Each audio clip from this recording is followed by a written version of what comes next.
Saya Singgih S. Kartono, seorang desainer yang bekerja di desa. Karya saya mungkin yang dikenal di publik, satu Radio Magno, dan yang kedua sepeda bambu sepedagi, yang ketiga Pasar Papringan. Pertama mungkin yang pengen ditanyain tentang Radio Magno gitu kan, sebagai salah satu karya pertama Bapak yang udah sangat lama, udah 10 tahun lebih mungkin ya, dengan apa ya, bentuknya yang bukan hanya cantik tapi juga kualitasnya sangat tinggi, terus juga didesain secara holistik dan juga ada tanggung jawab secara sosial dan lingkungannya. Terus juga setelah itu Pak Singgi bikin Sepedagi, terus juga Pasar Papringan yang sama-sama ada nilai-nilai itu, tetap melibatkan warga Temanggungnya. Kenapa sih Pak Singgi yakin gitu dengan bisnis model yang kayak gitu ya? Maksudnya dengan bisnis model yang sangat idealis gitu, bukannya mungkin biasanya orang melihat lebih mudah untuk membuat desain yang bisa dibuat secara massal dan cepat dijual di pasar. Ya, mungkin saya pada dasarnya bukan orang bisnis, jadi sehingga saya punya fleksibilitas yang cukup besar dan cukup berani untuk mengambil risiko-risiko dan melakukan eksperimentasi.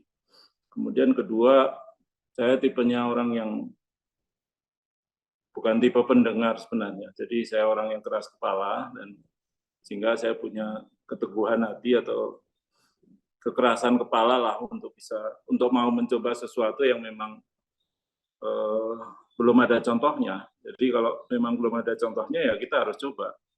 Bisa gagal, bisa berhasil seperti itu. Nah, di proyek yang saya coba ini, yang dikenal tentu saja yang berhasil ya. Yang tidak berhasil kan banyak juga yang tidak dikenal seperti itu. Tapi saya pikir saya dulu tidak berpikir tentang bisnis model seperti apa ya. Saya melakukan ini dalam sebuah konsep kegiatan usaha, tapi intinya bagaimana bisa bergulir dulu, bagaimana produk ini diterima publik, dengan saya menawarkan sesuatu yang baru, konsep tentang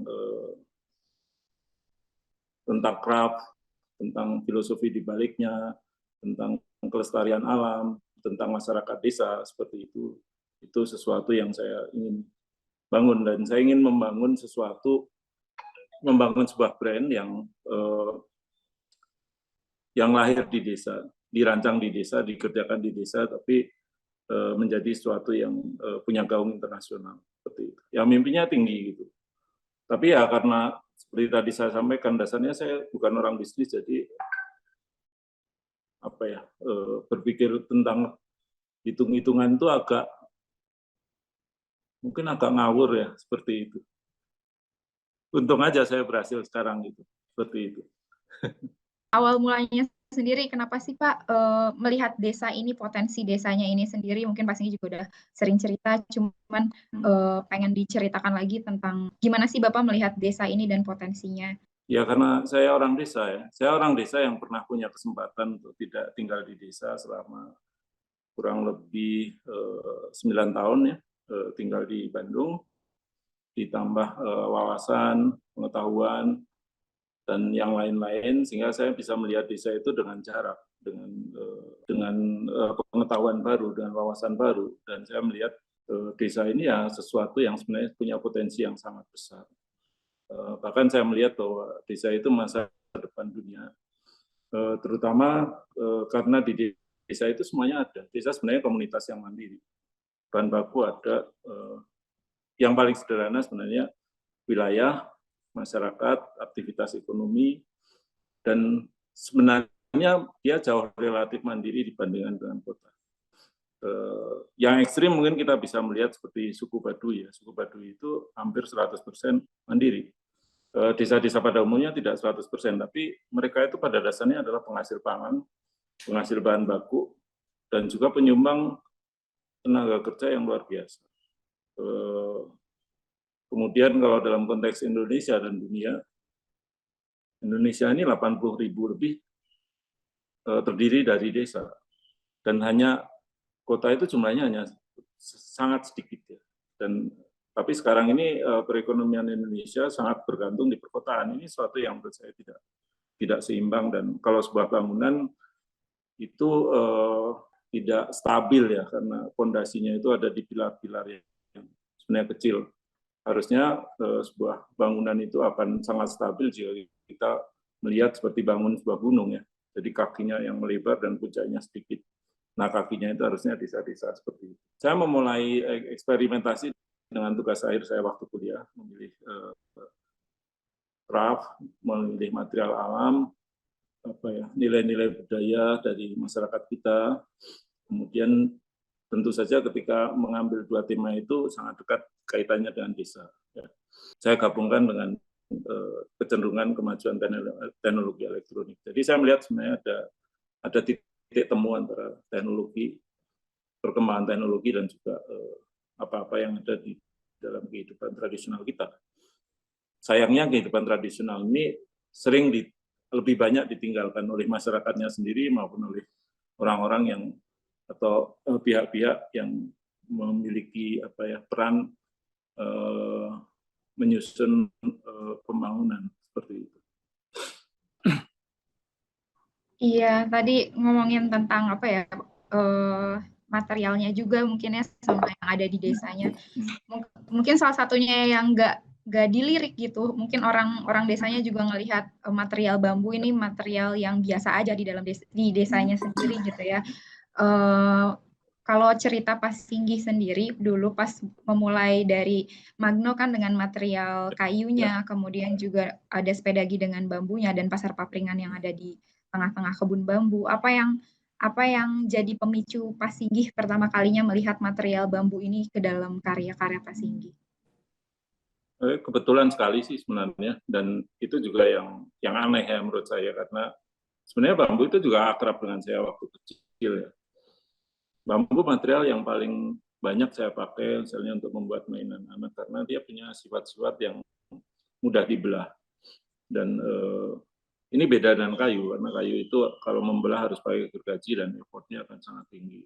Seperti itu. Material bambu jauh lebih mudah didapat dan diolah ya di situ.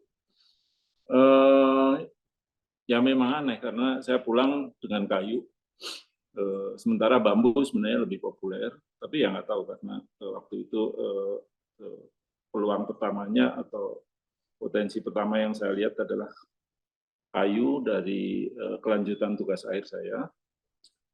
Nah, saya memulai tertarik dengan bambu itu sebenarnya pada saat saya terkena kolesterol tinggi dan mulai memilih bersepeda sebagai salah satu cara untuk menjaga kesehatan saya.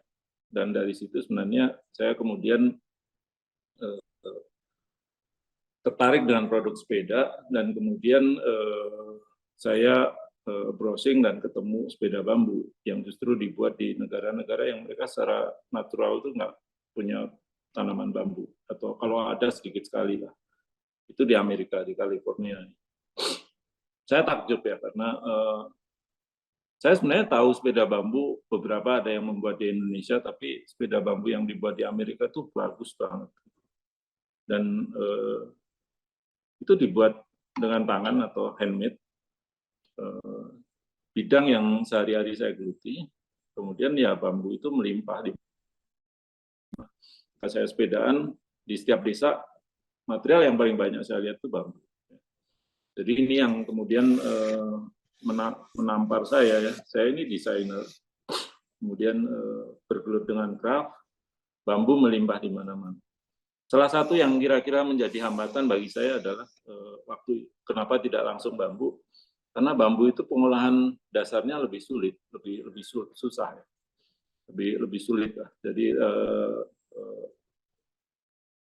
pemrosesan material mentah ke ready to use material itu, bambu masih sangat tradisional seperti itu.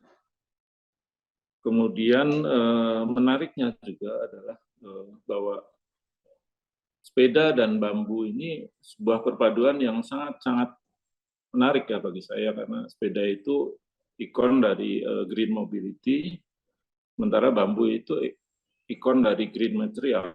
Gitu. Jadi ini sebenarnya perpaduan yang sangat-sangat luar biasa. Nah, radio dan sepeda itu juga sesuatu yang menarik karena kedua-duanya tuh punya filosofi yang sama sebenarnya. Itu keduanya adalah produk yang saya sebut sebagai dalam ukuran yang namanya cukup. Jadi radio itu nggak ada gambar dan membuat dia produk yang sangat asik ya. Dia bisa jadi teman yang tidak menguasai kita. Gitu. Beda dengan mobile phone. Mobile phone itu sebenarnya menjajah kita luar biasa. Radio membiarkan kita bekerja dan dia seperti menjadi teman, memberikan kebebasan imajinasi tentang penyiarnya apakah seperti Mega atau bukan ya.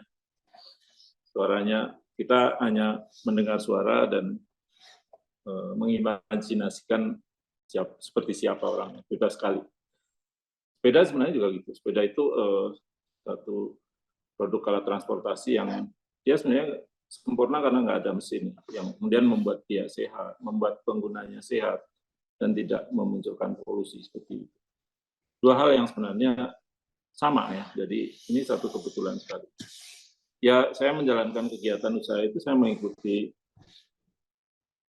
apa yang terjadi dengan diri saya, tapi yang memandu saya kira ya, karena saya selalu melihat, atau kalau ditarik garis itu benang merahnya, itu semuanya akan kembali ke tentang desa, seperti itu, isu desa.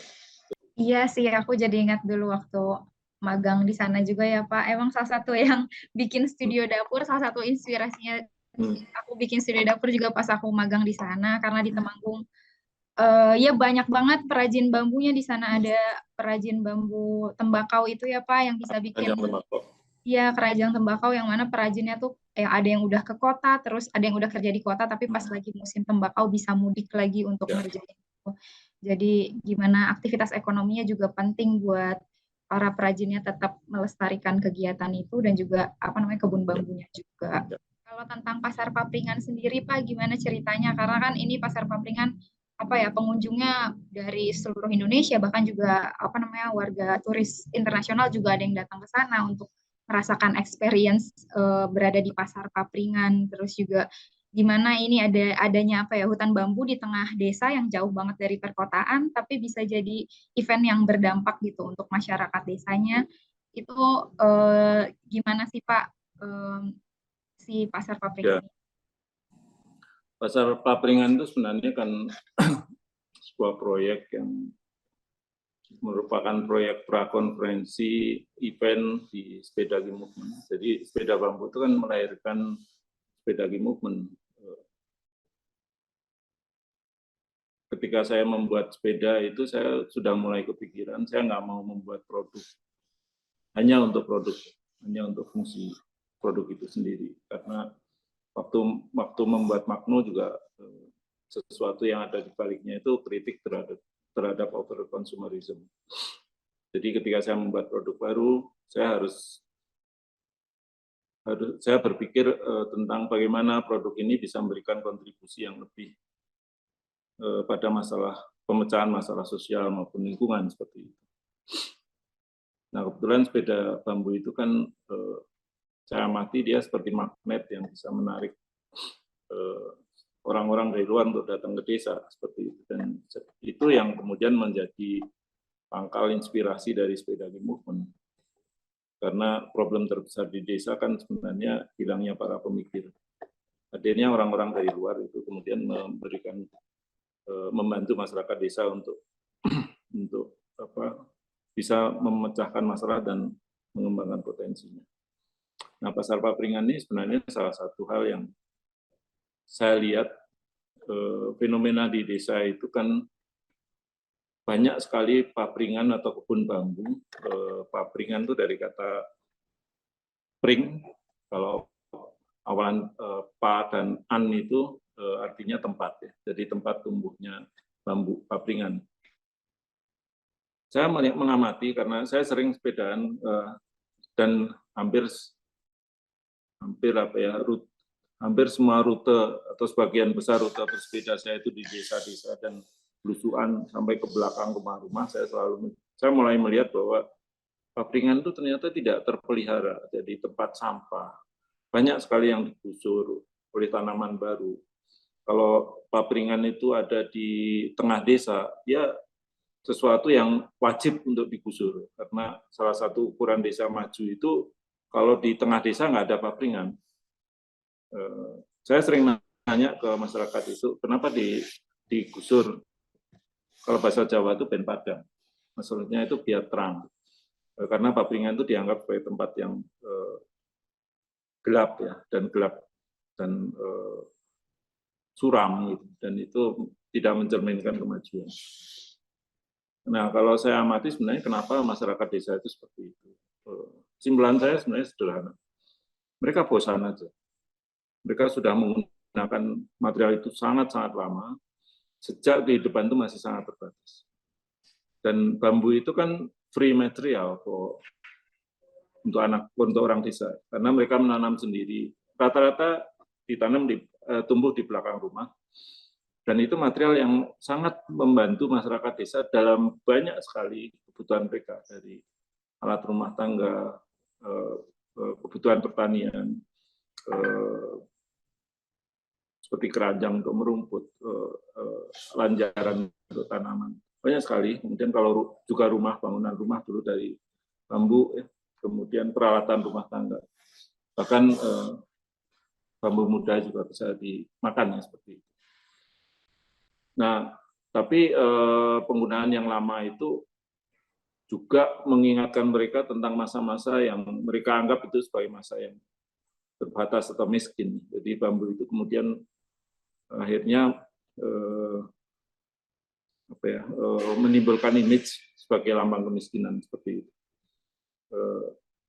Oleh karena itu kemudian saya yang memahami kenapa kemudian kebun bambu itu jadi tempat sampah, kebun bambu papringan itu digusur dan segala macamnya, karena ada dua hal tersebut, inferior dan bosan dan inferioritas. Kemudian di sisi lain saya melihat bahwa bambu itu penting. Di negara-negara maju, bambu mulai dilirik sebagai material masa depan. Banyak sekali riset-riset dan rekayasa material bambu dan produk-produk baru yang dikembangkan berbasis bambu. Karena bambu itu material yang tumbuh sangat cepat, kemudian dia tidak perlu ditanam lagi, penanaman ulang, tanah di mana dia tumbuh jadi subur, menghasil oksigen yang besar, dan segala macam lah. Ya, saya sering bilang bambu itu mungkin tanaman yang ada di surga yang kemudian berjajar di dunia. Jadi kalau sampai bambu ini hilang, sebenarnya kerugiannya itu besar banget. Gitu. Bambu merupakan bagian penting dari lanskap sejarah, lanskap lingkungan, lanskap ekonomi, lanskap kebudayaan masyarakat desa. Kalau itu hilang, desa itu kehilangan sesuatu yang sangat besar. Tapi tentu saja tidak bisa dipertahankan dengan pendekatan pelestarian konvensional. Ini harus dilakukan dengan sesuatu yang sangat kuat, sesuatu yang kalau makanan tuh mungkin istilahnya harus sesuatu yang nendang. Ya, karena background saya seni rupa, dan dulu juga di waktu kuliah di ITB itu kan ada pasar seni. Kemudian ya saya juga punya pengalaman dan tahu tentang festival. Ya, saya pernah diajak teman saya waktu berkunjung ke Amerika untuk ke farm market ya, pasar pertanian di sana, dan itu semua menjadi referensi bagi saya untuk bisa membayangkan bahwa area papringan itu sebenarnya sebuah area yang sangat indah. Dia tidak indah karena kotor aja. Jadi saya membayangkan kalau bagian bawahnya itu dibersihin, itu udah cantik sekali. Karena kalau kita lihat di atas itu kan seperti dome yang sangat besar. Kemudian bentuk rumpun yang organik itu sebuah rancangan atau sebuah desain ruang organik ya, interior eksterior ya, yang sangat cantik sebenarnya. Kemudian saya berimajinasi kalau di tempat itu ada keramaian ya, saya pikir akan menjadi sesuatu yang keren seperti itu. Ya, saya membayangkan yang di situ itu ya kayak pasar gitu. Jadi dari apa yang dikerjakan Sepedagi Movement itu kan intinya revitalisasi desa dengan pendekatan kreatif. Nah, Pasar Papringan itu seperti itu. Dan Pasar Papringan kemudian menjadi tempat atau menjadi media untuk sekaligus mendisplay keunggulan-keunggulan desa. Mereka punya bambu, mereka bikin keranjang bambu, ternyata bisa membuat Pasar Papringan itu free plastik market. Ada daun pisang juga, ada daun bambu juga yang bisa jadi material untuk packaging. Kemudian makanan tradisional banyak sekali, dan pada dasarnya makanan mereka itu makanan tradisional yang mereka buat dan mereka masak dan konsumsi sehari-hari itu sebenarnya makanan sehat karena hanya menggunakan material yang ada di situ. Akhirnya kemudian kami rancang dalam suatu program seperti itu.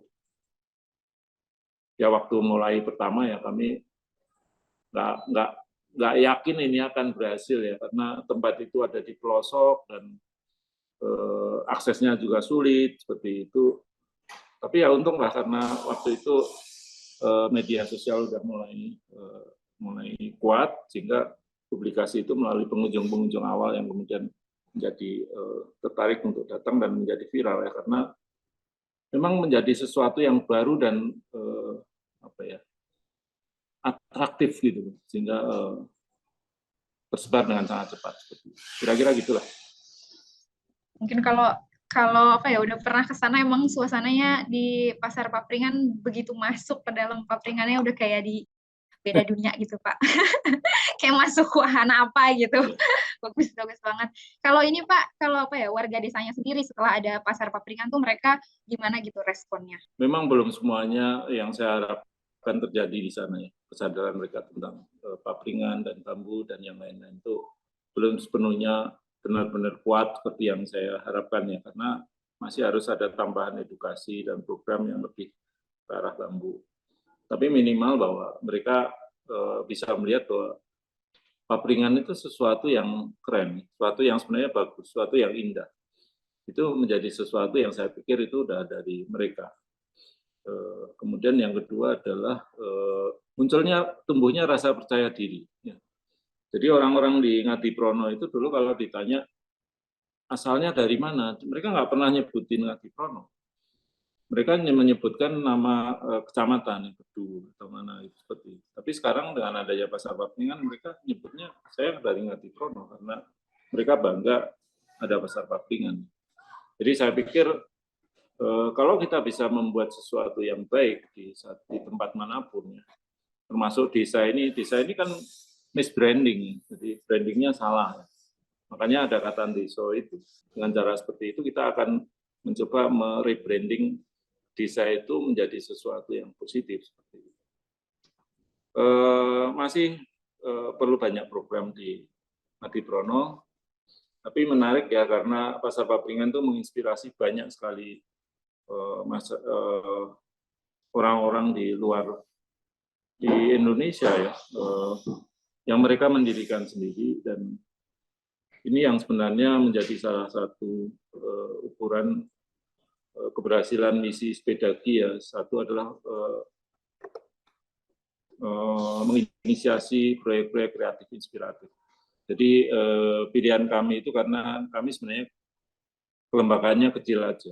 Jadi dengan cara seperti itu cara yang paling tepat buat kami. Menginspirasi itu sesuatu yang saya pikir paling layak kami lakukan, dan itu sudah terbukti di kegiatan Pasar Papringan, proyek Magno maupun proyek Sepedagi. Yang di depan saya ini kayaknya terinspirasi Sepedagi. Semoga benar. Iya banget, dari kita sangat, aku ke sana gitu, ke tempat Sepedagi, terus belajar di sana gimana interaksinya dengan masyarakatnya, apa yang harus dilakukan, kayak gitu. Gimana proses edukasinya gitu terhadap masyarakat desanya yang mana tadinya mereka nggak tahu gitu tentang itu, sampai kayak akhirnya dibuat si Pasar Papringan. Ada riset sosial yang ya ada trial error-nya. Pasar Papringan yang sekarang itu di lokasi yang kedua, dan di yang pertama itu errornya ya karena kami tidak berhasil membangun relasi yang baik ke pemerintah desa. Mispersepsi, walaupun sejak awal kami berupaya seperti itu, tapi tidak berhasil juga. Dan yang namanya satu bangunan sosial itu bangunan yang bisa sangat kuat dan bisa sangat ringkih. Ketika ada sesuatu yang salah itu bisa sangat sulit memperbaikinya. Makanya dilakukan pemetaan potensi dan permasalahan yang lebih detail. Tim kami yang dipimpin oleh Francisca Kalista sebagai project manager, dia tinggal membangun hubungan yang baik dengan masyarakat untuk mendapatkan informasi yang paling akurat tentang problem dan permasalahan di sana, tentang problem dan potensi di sana. Dan dari situ kemudian dibuat perencanaan untuk melakukan dan upaya-upaya mengkomunikasikan gagasan ke semua stakeholder, ya, termasuk pemerintah, itu dilakukan dan lebih serius, ya, seperti itu. Meskipun itu sebenarnya juga tidak menjamin 100% kita tidak akan menghadapi masalah, tapi intinya kita mempersiapkan semuanya seperti itu waktu itu. Nah, ke masyarakat itu sebenarnya kan orang desa itu orang yang sangat mudah diajak melalui contoh, tidak melalui sebuah wacana atau sebuah konsep seperti itu. Kalau ada contoh yang baik dan kemudian mereka melihat itu layak dilakukan atau bisa dilakukan, ya mereka akan ikut seperti itu. Ya memang tidak semudah itu, tapi kita harus mendorong mereka, meyakinkan mereka dan membuktikan sendiri bahwa itu bisa. Banyak para ibu-ibu yang dulu waktu awal diajak untuk berjualan makanan contohnya, itu mereka merasa tidak yakin bahwa para pengunjung yang dari luar itu mau mengkonsumsi dan membeli makanan itu, karena mereka menganggap itu makanan desa, gitu, makanan yang tidak layak untuk orang di luar. Kalau mereka ketamuan itu, mereka yang disuguhkan bukan itu, yang disuguhkan itu makanan-makanan yang dari kota dan segala macam seperti itu, yang buatan pabrik. Ketika kemudian mereka membuktikan sendiri bahwa orang-orang pembeli itu kebanyakan dari kota itu betul-betul menikmati dan menyukai apa yang mereka jual, itu mereka kemudian mulai tumbuh rasa percaya diri. Saya terus terang memang menggunakan orang pengunjung yang kebanyakan dari luar itu sebagai salah satu cara untuk membangun rasa percaya diri mereka, karena masyarakat kota itu kan di idol community dari masyarakat desa. Ketika yang diidolakan itu mengatakan bahwa atau menyatakan bahwa itu enak, itu asik banget gitu. Seperti itu ya mereka akan dengan mudah meyakini seperti itu. Kalau yang kerajinan dulu juga, meskipun mereka membuat keranjang dan segala macam itu tidak mudah juga untuk langsung bisa membuat produk-produk baru, karena rata-rata orang desa itu membuat sesuatu itu karena tradisi, karena keturunan, karena turun-menurun, ya. Jadi sedikit sekali inovasi. Sehingga ketika mereka harus membuat sesuatu yang baru itu menjadi sesuatu yang dilihat sebagai sesuatu yang sulit. Ya, seperti itu. Tapi ya harus dicoba. Jadi semuanya itu didorong mereka untuk berani mencoba dan kemudian ada apresiasi.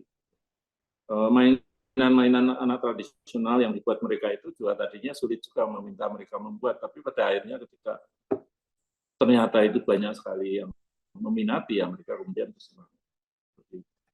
Jadi harus didorong untuk mau mencoba dan membuktikan sendiri bahwa itu bisa seperti itu. Jadi memang didorong dan juga ada contohnya gitu ya, kita juga memberikan contoh.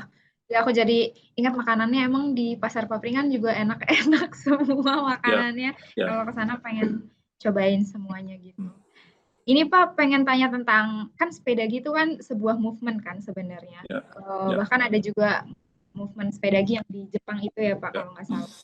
Yang mana bikin sepedanya tuh ya bukan dari Temanggung diekspor ke sana, tapi di Jepang yang bikin sendiri. Boleh cerita tentang itu nggak Pak? Sebenarnya pergeseran dari Magno ke sepedagi juga salah satunya adalah Magno itu sangat ekspor oriented. pengen banget membuktikan bisa ekspor tuh rasanya gimana itu, karena sepertinya sulit sekali ya. Dan lebih nekat lagi karena waktu itu saya mengidolakan Jepang sebagai pasar utama gitu. Itu sangat-sangat sulit sebenarnya. Negara yang sangat rewel dalam kualitas seperti itu.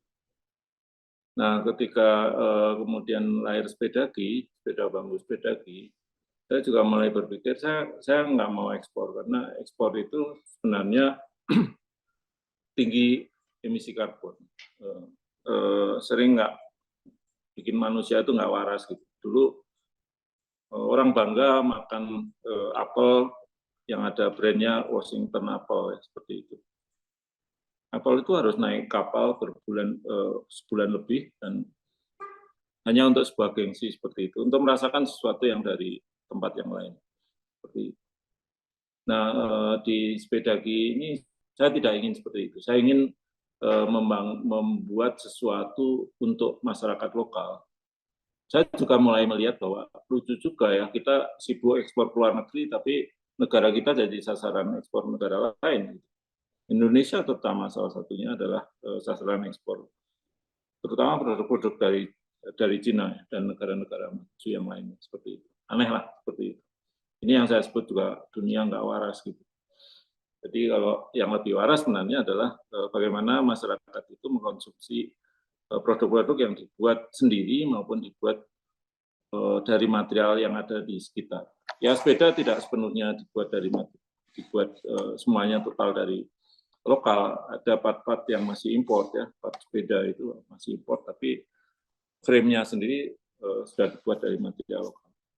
Ini juga sebuah kritik karena, dan ini sebuah upaya saya membangun sebuah mengajak orang untuk melihat sesuatu menjadi sebenarnya yang benar tuh seperti apa sih. Kita sering menganggap bangsa-bangsa di negara maju itu bangsa yang kaya, tapi mereka sebenarnya tidak mampu membuat produknya sendiri, sudah terlalu mahal ya. Jadi negara-negara maju itu hampir semua furniture, bahkan Jepang itu 60% produk yang digunakan di masyarakat mereka itu impor. Karena apa? Karena kalau mereka memproduksi sendiri, mereka nggak mampu beli. Jadi ini menjadi pertanyaan, mereka itu sebenarnya kaya atau nggak kaya? Seperti itu. Kalau seperti kita itu mampu loh membeli produk yang kita produksi sendiri. Mampu. Jadi kita sebenarnya dalam ukuran-ukuran yang tadi, itu sebenarnya kita bangsa yang kaya. Nah, ketika kami membuat kegiatan di Jepang, ya teman di Jepang itu dia minta mau impor sepedanya. Kemudian saya bilang, lah kamu itu kan punya bambu gitu. Teknologi bambu jauh lebih maju dari Indonesia. Kemudian tradisi perbambuan lebih tua. Banyak sekali karya-karya bambu Jepang itu bagus, bambu. Seniman bambu Jepang bagus. Kemudian mereka juga negara yang punya brand part sepeda yang sangat terkenal, yaitu Shimano. Kemudian di Tokyo itu ada sekolah desainer sepeda, ya, sekolah desain sepeda. Kemudian mereka punya semua teknologi yang bisa menghasilkan, kalau mau membuat sepeda bambu itu ya bisa menjadi sepeda bambu yang terbaik di dunia sebenarnya. Dan yang menarik, sepeda game movement jadi program mata kuliah pilihan di Tokyo Soke University di Tokyo. Jadi kebayang sebuah pengetahuan atau sebuah gerakan yang ada di desa itu kemudian menginspirasi masyarakat metropolitan salah satu negara termaju di dunia seperti itu. Ini hal-hal yang menurut saya menarik dan saya ingin menginspirasi banyak anak-anak muda di negara-negara yang belum maju dan negara yang sedang berkembang bahwa mereka bisa melakukan seperti ini. Bukan mereka harus menunggu apa yang sebenarnya harus mereka lakukan, menunggu negara maju itu mau memberikan arahan apa seperti itu. Saya pikir kita punya semua seperti itu. Ini tentang ekspor impor nih, itu juga ada banyaknya produk luar juga kan yang masuk ke tempat kita. Terus itu juga mungkin ada teknologi modern yang juga datang, dan juga kita punya kriya yang tradisional yang ada di desa itu juga berhadapan dengan itu, berhadapan dengan banyak produk dengan teknologi yang modern. Bapak sendiri ngelihat produk kriya ini di masyarakat modern saat ini beberapa tahun lagi tuh akan kayak gimana? Apakah nanti arahnya lebih ke tadi cerita-cerita Bapak tentang sepeda gi dan ke Jepang itu tadi atau bagaimana? Sebenarnya salah satu hal yang paling dasar di kehidupan itu tentang keseimbangan. Ketika keseimbangan itu terganggu, akan selalu ada upaya untuk menyeimbangkan lagi. Jadi craft itu kan sebenarnya balance-nya dengan craft itu kan metode produksi ya. Dikerjakan dengan tangan, dikerjakan lebih lambat, ada unsur apa ya, keterlibatan manusia di situ ya, keterlibatan spirit ya, spiritual ya, untuk hal-hal yang craft, yang high craft seperti itu. Itu akan seberangnya adalah produk-produk industrial yang dikerjakan dengan mesin, yang dikerjakan dengan peralatan modern yang dicetak, kemudian sekarang ada 3D printer dan segala macam. Tapi intinya adalah di sini kandungan soul-nya itu lebih tinggi, yang di produksi modern itu soul-nya lebih rendah, ya, gradasinya seperti itu. Jadi ketika ada dominansi di satu pihak, ini akan ada balance ke pihak yang lain. Lahirnya teknologi maju itu juga karena dulu orang melihat craft itu terlalu lambat, dia tidak bisa memenuhi kebutuhan masyarakat dalam jumlah besar. Produk yang standar dengan jumlah besar itu kan hanya bisa dipenuhi dalam mass production. Dan itu yang mendorong lahirnya revolusi industri kan. Tapi ketika kemudian revolusi industri itu mendorong masyarakat industrialisasi secara bablasan, akhirnya kan kemudian muncul keseimbangan. Masyarakat rindu produk-produk yang dibuat dengan tangan, produk-produk yang tidak sepresisi yang seperti dicetak dan segala macam. Saya pikir ini bicara tentang keseimbangan, dan saya melihat bahwa craft akan selalu eksis ke depan di semua hal ya. Craft itu tidak hanya di produk misalnya houseware dan segala macam. Makanan itu juga craft. Makanan itu ada yang dibuat industri, ada yang dibuat dimasak sendiri, ada yang dimasak secara tradisional. Semua itu sebenarnya menunjukkan keseimbangan seperti itu. Manusia tidak akan pernah bisa hidup nyaman dalam ketidakseimbangan. Jadi craft itu akan selalu eksis, tapi dia memang bermetamorfose ya, dan dia berproses, dan dia akan berubah ya dalam disesuaikan dan konteks zamannya pada saat itu. Itu.